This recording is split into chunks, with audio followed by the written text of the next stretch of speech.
Oh, hi, friends.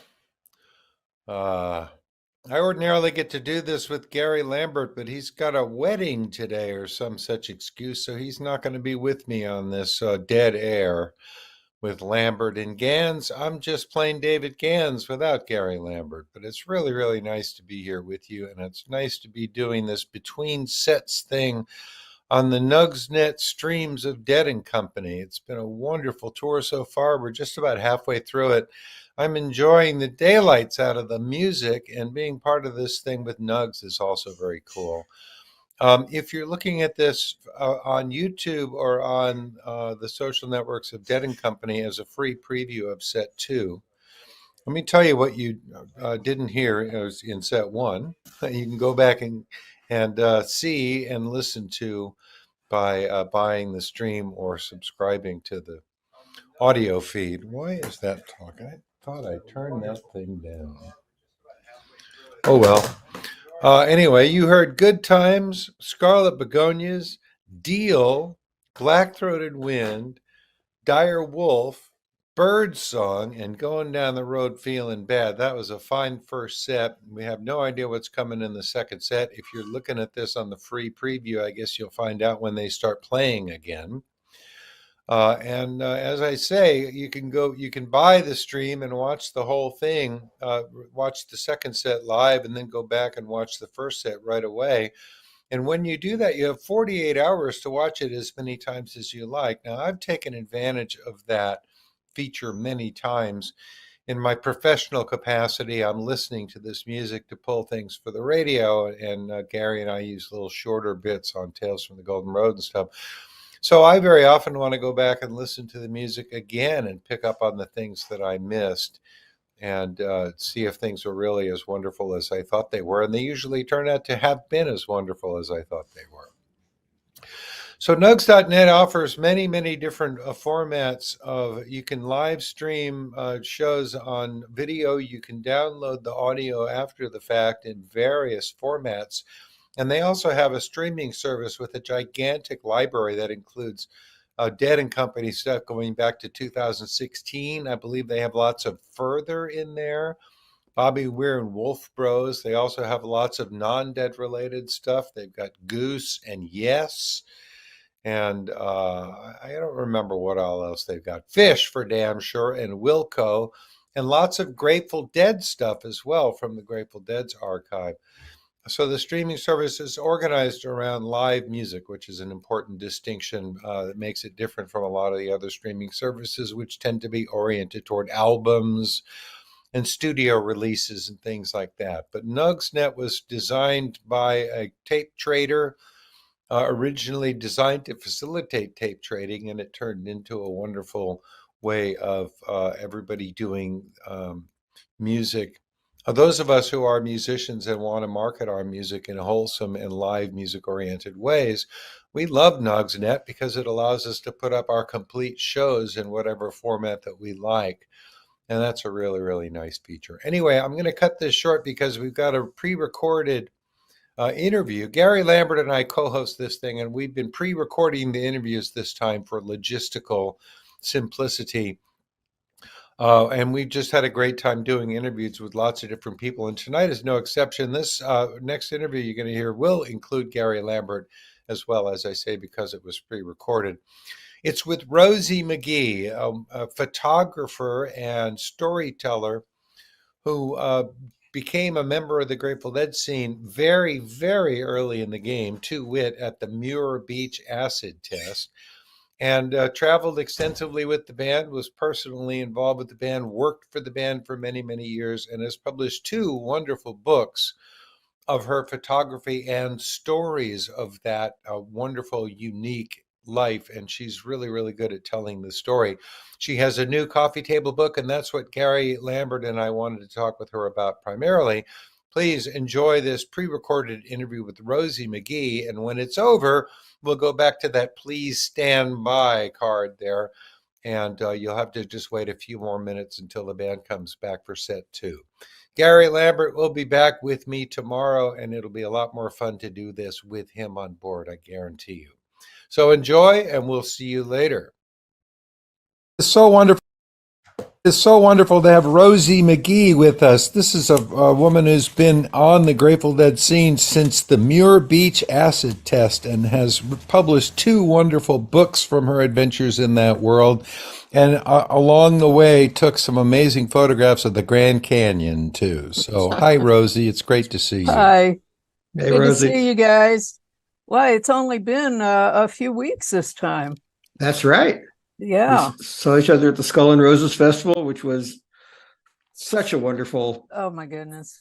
weekend plus. It was like 4 days. How many days? I It was don't know. A lot 5 of days. days. Yeah. It's sort of, you know, it was crazy. It was wonderful. All that Yeah. great music, and it was a big hugathon for me. Yeah. Anyway. For Well, us, for too. everybody. I mean, Yeah. everybody's like, "Oh my God, it's you," and saw all kinds of people that I think I talked about this before on Tales from the Golden Road, but I ran into people that I hadn't seen.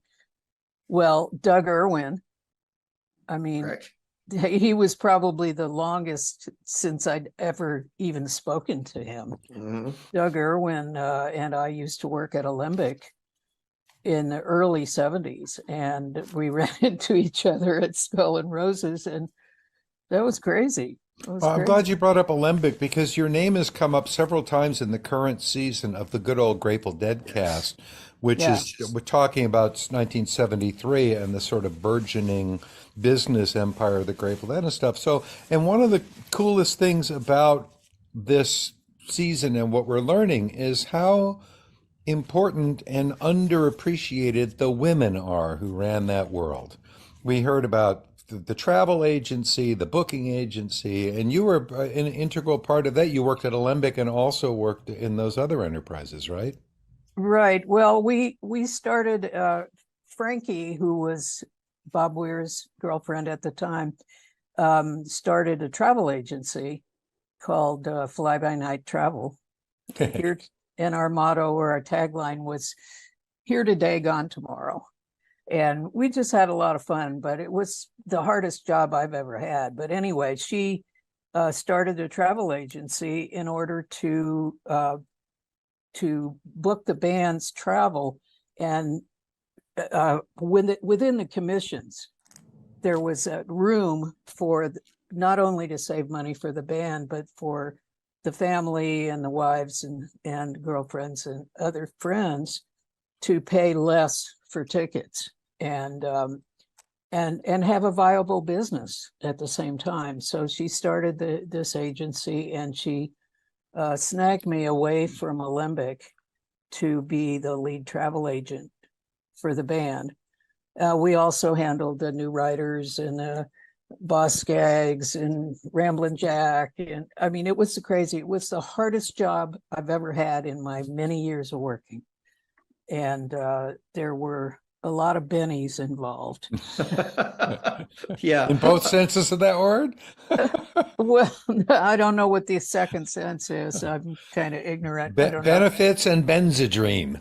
Oh, okay. No, it was more Benzedrine than benefits.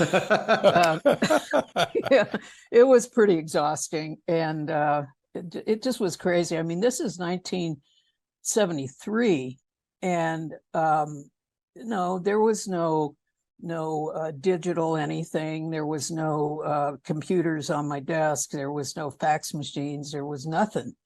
Everything was done. I had a headset for my telephone, and I booked when I booked a great. I told this on the podcast, but I would have a 40 column column pad, and I'd have the band members and the crew on one end and the dates of the tour, and I did it all in pencil. That was Wow. how I scheduled it, and then a big fat eraser. Right. And dates on the tour were getting changed all the time. And Right. And like then we had to entire- handwrite. We had to Yeah. handwrite the tickets. Yeah. Yeah, I mean, it just was crazy. It was But crazy. it was a manifestation of the strength and the wisdom and the intelligence of this group of people. I mean, Bear told me the first time he ever met the Grateful Dead, he said this was the smartest group of people I'd ever met, and it seemed like you guys had a strong sense of purpose and commitment to this mission, and that all of you, it seems, found niches in there and ways to make yourselves useful to the collective. I just thought of something. I've been asked like many times. In fact, I think you've asked me, David, this question in past interviews about the older days, like when we were all living together and the women did all the women's work and blah blah blah. And at the time, my answer has always been, no, it's not like that. We were a group of friends who all lived together because we couldn't afford to do it any other way. And we were gathered around this band, and whatever needed to get done got done by whoever was available and skilled to do it. So if it included making dinner or doing laundry, okay, fine. But if Jerry needed new guitar strings and Ramrod was busy, I'd go to the store. It was like, and so going from that, moving forward into 73, when things are, they're going on the road all the time, they're becoming a well-known band, and booking a tour is becoming this huge thing. We did all step in, but the difference was by then it was creating viable businesses. It wasn't just to help the band. Sam Cutler started out of town tours because there was this need. I mean, the tasks that agency did had to be done by somebody. And so the band was perfectly happy to have somebody that they knew and trusted take on that role. But at the same time, it was a business that Sam owned, and the same thing with the fly-by-night travel and all of that. So we all just kind of stepped in. In my case, the travel agency, I longed to travel. I love to travel. And I had found out that if you could if you could be a travel agent for a solid year, you could buy a really low cost round the world airline ticket. And so, I don't know if you could still do that, but I want to, and as I've said in my other book and in interviews, the scene was getting really funky mostly because of the use of cocaine, but also all other reasons. They were growing really fast. They were all of a sudden becoming popular, and they traveled all the time. And, it was getting unpleasant for me. I didn't like how it felt anymore. So I was anxious to get out of there. Yeah. And it was also, sorry, go ahead. Go ahead. Well, it was also a period of unprecedented ambition in the Grateful Dead in terms of self-determination. Travel agency, booking agency, running their own record company, being an essentially self-managed band. They were really trying to be independent on all fronts, and no band had ever done that to that extent. So the fact that you and other people in the scene were finding those roles and getting good at them, and teaching themselves on the job is really absolutely pretty unprecedented. And I was so glad in the Deadcast that you gave long overdue recognition to the women in the scene who were pioneering all this stuff. You mentioned Susan Kreuzman, who basically established merchandising as a viable income stream for the Grateful Dead. And of course, it became hugely important to them. And so they really had every aspect of the business covered. And the women who were involved, Frankie Weir, Christine Bennett, Sally Mann Romano, who is, in addition to having worked for the band and for Jefferson Airplane, is also one of the most hilarious people on the face of the earth. I know. Her stories of the battles between Bill Graham and Sam Cutler are just incredibly amusing. So you really conveyed a sense in the Deadcast of being in the middle of all that, and yet simultaneously being on what seemed like a runaway train, but also really being in control of it. Yeah, it was a good time. And I at the agency, the travel agency, I did my 1 year, and a year and one day I quit. And where You did you know, go? What did you do? well, funny story. Yeah, I thought I was on my way to go around the world. 3 months before that year was going to be up, I met Greg Endy, who I started dating and was starting to fall in love with. And I'm going, after all this time in this scene, and I'm ready to leave forever, and I meet somebody, who lives, at the time he lived in Taos, New Mexico. And I just like, oh. So when the ticket arrived, it wasn't a ticket, it was a voucher for a ticket. And I had to send in whatever the payment was and then wait up to 3 weeks to get the actual ticket.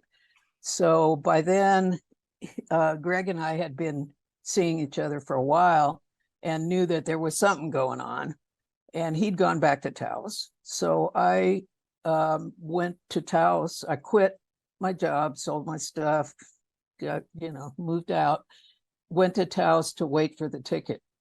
And then I went to Nepal. And, I spent a few weeks with Greg waiting for the ticket. And we established that when I was done traveling, I'd come back and live with him. So I made it to Nepal. I made it about a month or so, and then I went back to Taos. Love always wins out with me. It's just going to be that way. I just couldn't see continuing around the world, not knowing what would come of this relationship that might turn into something really dramatic. So, and it did. Yes. So that's my story. And Stick it to resulted it. in a marriage and a son, and which led to grandchildren. Yeah, it's all good. It's all good. Along the way, I know you lived in different places because when I first met you, you were living in Sonoma County in the 80s, and then you wound up working at the Grand Canyon for many years and publishing all those amazing photographs. I have moved more times than anybody I know. Seriously, I mean, from the beginning, from the time that I moved out of my parents' home. And, I've lived all over Marin County, a couple places in Sonoma. I lived in Taos with Greg. And it's just, I don't know why. I used to call it buffeted by the winds of fate. And now Very you're nice. now you're in Portland, Oregon, and one of the things that's going on is that you have an excellent recent book Thank called you. My Grateful Dead Photographs and the Story. How's it?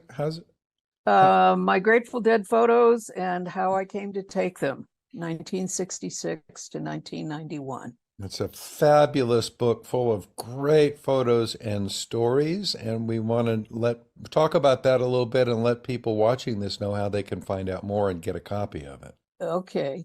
Well, it's a 340-page hardbound full color art book. It emphasizes the photos. There are 400 photos approximately, and 40% of those photos have never been published before this book. And that's of interest to a lot of people, as I've heard. And it's beautifully designed by Don Pacework of Petaluma. Just when he presented me with the cover design, I actually cried Oh, because we had 2 short conversations about, a cover could have been anything. And I gave him a few indicators of what I liked and what I was looking for. And he came back with this thing that was so perfect that it made me cry. I But think I'm not as surprised by that as you seem to be because I think that there's a certain sort of a bias frequency that all of us who love the Grateful Dead share, and it puts us all on a similar wavelength. And so, I don't think Don was coming from an entirely alien place because you both love so many of the same things. well, okay. Yeah, I agree with it. I agree with the beginning of that. That we are all on the same wavelength, but the design has really nothing to do with the Grateful Dead or the 60s or anything. In fact, that was the first conversation we had was, do you want to use any iconography or anything? I said, no. Right. So Yeah. anyway, we went on from that. He designed a beautiful, not only the cover, but the templates for the pages to which I inserted all the photographs. And he just did a wonderful job. In fact, I don't know if you guys know this, but we recently, I consider this our book. We recently won a national award, 2 national awards. We submitted the book for the Independent Publisher Book Awards. And in the category of coffee table books, we got the gold medal. Wow, Right. congratulations. And It is a first beautiful book. place, yeah. And after I submitted it for the category, I also submitted it for the cover because I thought Don deserved recognition. It's really an amazing cover. Not only the design, but it's got gold and copper foil and embossed and all of that. It's just really beautiful. And so I submitted it separately under the cover category, and we won 3rd place, so the bronze medal. Fabulous. For that, Congratulations. for Don. So I'm really happy about that. So where can people Anyway, find out more about this book and order a copy? Okay, so a month ago yesterday, I launched a little Shopify store to sell the only product on there is signed and unsigned copies of this book. And it's the 2nd printing. The first printing was a result of a Kickstarter, and it sold out 1,600 copies, Wow. which was amazing to me. And it gave me the courage to go out on a limb and order, because I'm the publisher and it's self-published, so it's all my deal. So I ordered 1,200 books, and it's on a Shopify store. It's called rosiescoffeetablebook.com. rosiescoffeetablebook.com. All one word. I mean, I think that'd be the easiest thing to remember. Yeah. So That says it plain. Yeah. that's what's on there. That's all you can't buy anything else there. And as our time runs down here, I just want to say that the thing that really touches me about your book is it is so much the product of your comfort and familiarity with those guys. It's not a Jim Marshall like saying, all right, sit there, pose for this. And Jim was great at that. And every photographer's got a different method, but this book conveys such an intimacy and your comfort around them, their comfort around you. So you get shots that no other photographer would. And I find them just incredibly touching. It's really their family pictures in a way. Oh, thank you. I've been really gratified by the reception, and I'm really enjoying the give and take on social media with people that have bought the book and received it, and how they come back with their comments. And they love the photos, and of course they love the band, they love the photos, but a lot of comments are about thanking me for historical legacy, and there were photos as I was choosing the photos. There were photos that technically were not very good photos, but I had to think to myself, run it through the filter of, if I don't put this in the book, no one's ever going to see this photograph. Right.